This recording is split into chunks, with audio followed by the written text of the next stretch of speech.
Hey, what's up everybody? It's Animag here for AnimeUproar, and today I will be diving into the epic new developments in the Boku no Hero story. The newly introduced villain who just lured Deku into a trap turned out to be a former hero who betrayed the Hero Society. And if that wasn't enough, she also has multiple quirks. There is a lot to talk about, so stay tuned. If you enjoyed the Boku no Hero content here on the channel and you want us to keep it going, you know what to do. Leave a like and comment. It only takes a second, but it actually helps a lot. And if you're new to AnimeUproar, or maybe you watch us but you haven't subscribed yet, make this the video that you subscribe and hit that notification bell to turn on all notifications. Finally, this video will contain Boku no Hero manga spoilers, so please proceed with caution. You have been warned.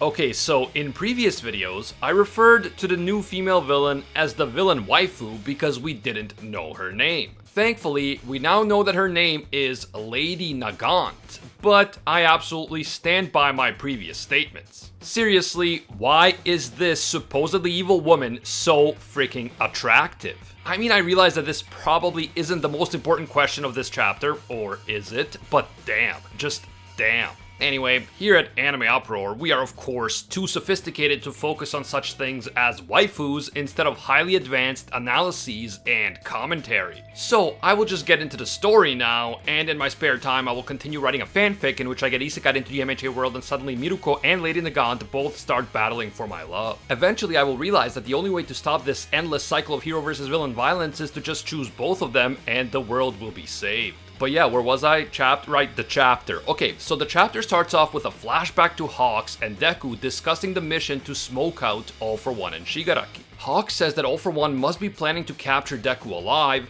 because they are yet to reach the point where they can just steal One For All by force. And with Dr. Ujiko in custody and all of his facilities shut down, it is unlikely that All For One would be able to preserve Deku's body if he actually killed him. So, capturing Deku alive appears to be the only feasible option. This probably explains why the pro heroes agreed to have Deku serve as bait, because they are confident that he won't be killed. Hawks then says that for most of the escapees from Tartarus, capturing Deku would be an impossible task, except for one. According to Hawks, if that woman is involved, then it's a different story.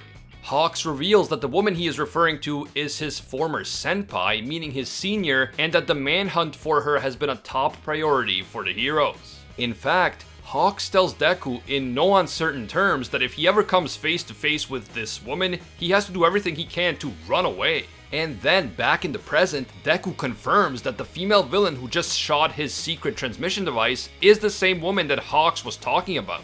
She is a former pro hero affiliated with the Hero Public Safety Commission, and her name is Lady Nagant. Whoa! So much information was just revealed in only a few panels. This female villain that we've all been wondering about is not just some ordinary villain. She is a former pro hero who betrayed the Hero Society. She is also Hawks' former senpai, meaning that he probably worked with her as part of the Hero Public Safety Commission. And she is considered to be so strong and so dangerous that even Deku, with the power of One For All, must not attempt to fight her. Instead, if he ever comes across her, he must run away as soon as possible. By the way, the name Lady Nagant will make sense once we discuss her quirk, which is also revealed in this chapter, but more on that later. Deku decides to take Hawks' advice and he attempts to run away from Lady Nagant, but that is easier said than done. And now that Deku's secret transmission device was destroyed, he can't contact Hawks and the others and tell them that he is currently fighting Lady Nagant. So, there is no guarantee that some sort of backup will arrive in time to help Deku. Deku attempts to retreat, but that is effectively blocked by Lady Nagant's extremely accurate sniping, and at that point, both combatants are forced to acknowledge each other's phenomenal abilities. Deku recognizes that Lady Nagant's shooting is on a whole other level, while Lady Nagant acknowledges that Deku is an absolute mad lad. In fact, Deku is the only person who was able to deflect 2 of her bullets, which again emphasizes that a regular hero stands absolutely no chance against this woman. We then get to see an old interview that pro hero Snipe did some time ago. In this interview, Snipe, who is known for his outstanding shooting skills, like that's his whole thing, reveals that he is still the only second best long distance sniper in Japan. That is because his homing quirk cannot compare to the shooting skills of Lady Nagant, who by the way has an insane range of 3 kilometers, which is like 5 times bigger than the range of Snipe. Lady Nagant possesses a quirk called Rifle, and with this quirk she is able to produce a rifle from her right arm, as we saw in the previous chapter. But her quirk has another incredible ability that we did not know about until now. She can actually mix and mold her hair like putty and then harden it in order to create specialized bullets. Bullets which she can then fire through the rifle. Her ability to completely control the shape and structure of her bullets allows her to produce results that the other snipers cannot even dream of. That is why Lady Nagant is known as the human rifle. And back when she was a hero, all of the other pro heroes with long-range quirks were jealous of her unbelievable skill and precision. Back in the present, Deku is struggling to deal with Lady Nagant's shooting.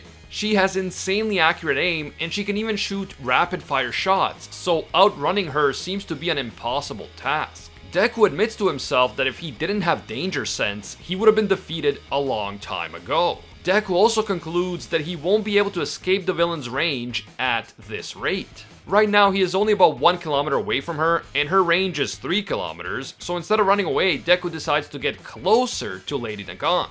After all, snipers are experts at long-range combat, so if Deku can get closer to her, maybe he can throw her off and take away her biggest advantage. Meanwhile, Overhaul is still sitting on the rooftop and listening to Black Parade. He calls out for the old man again, his old Yakuza boss, and Lady Nagant tells him sure, we'll go see the old man after this mission is over. She wonders if maybe she should have just left Overhaul behind back in Tartarus, but she decided to bring him along because she thought that he might be useful. It is not revealed how exactly she was expecting him to be useful, but I assume it's either related to his quirk or to his knowledge about the quirk cancelling bullets. We then get a flashback to the moment when Lady Nagant and Overhaul escaped from Tartarus. At one point, she came face to face with All For One, and he called her the traitor hero, the beautiful Lady Nagant. Clearly, All For One is a man of culture as well. In fact, All For One considers Lady Nagant to be a league above everyone else, which is exactly how Hawks sees her as well. And because of this, All For One asks Lady Nagant to do him a very important favor. All For One foresaw that Deku will leave the UA and start acting independently, and he asks Lady Nagant to capture Deku and bring him back to All For One.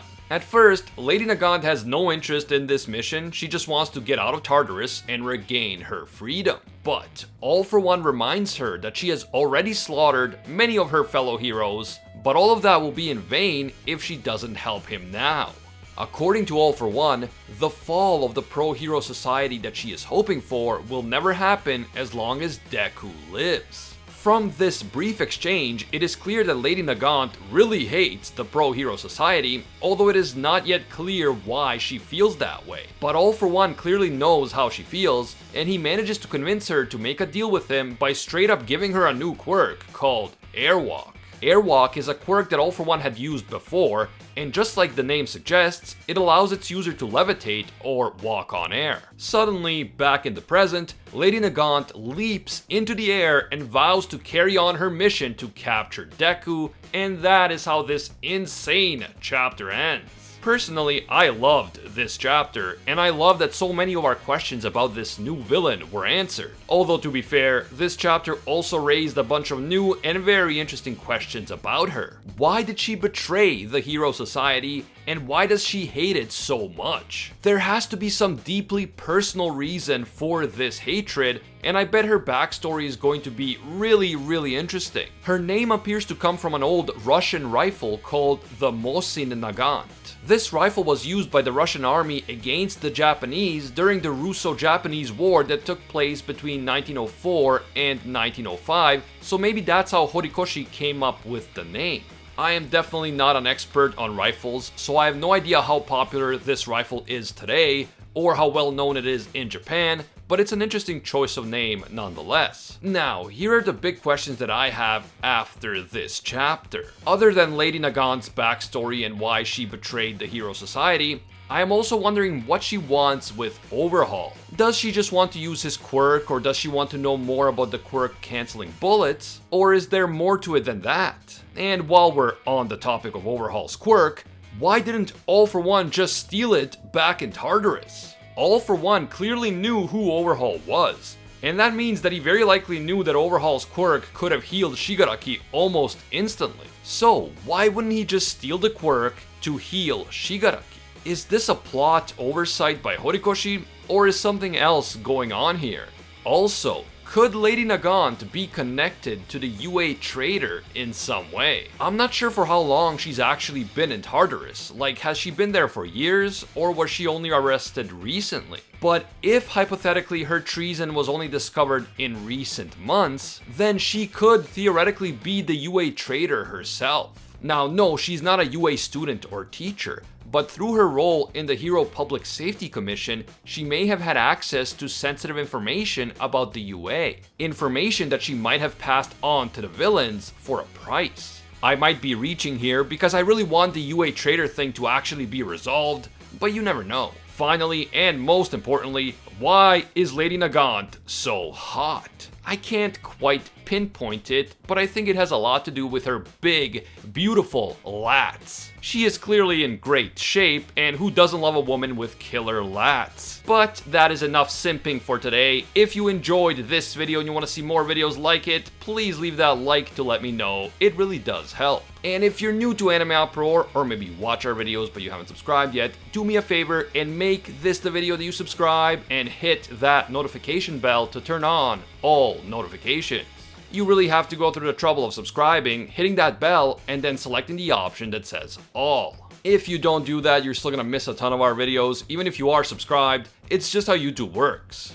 You can also hit me up on Twitter and Instagram at AnimeUproar. A big thank you to all of our AnimeUproar patrons for making videos like this one possible. Special thank you to Alpha Sigma, Red Haired Raven, and AV. These guys are absolute mad lads and disciples of Lord Twigo himself. And I can't forget all of our The One tier patrons, the ones who rise above all other clans, including Ingrata, Pate Hefa, Aljatal, Dr. Courtman, The Toasted Chi, Bang, Emperor Otaku, Spidey Life Tanel, Tungsten Tarkus, Baked Buddhist, and Yuno. Finally, thank you also to our Pro Hero tier patrons, including the one and only Gilgamesh, Steelers, Angel Cruz, Anatoly Kazatsky, Cricket XP, Rathuin Deora, Very Gucci, Alicia Akhter, Bonnie Parks, Hinokami and Water, Joanne Garcia, Ted No Ted, iSparky65, Jessica LaFond, Metal Mama, Corey McGowan, Fatboy Games, Deadly Saint, Soul Ray, Slice and Dice, and Pilu. If you enjoy our videos and you feel that they provide value for you, consider supporting us on Patreon. Even a single dollar will give you access to our Patreon exclusive Discord, and your name will appear in our videos along with these legendary people. As always, thank you guys so much for watching, and until next time, see ya, Space Cowboys!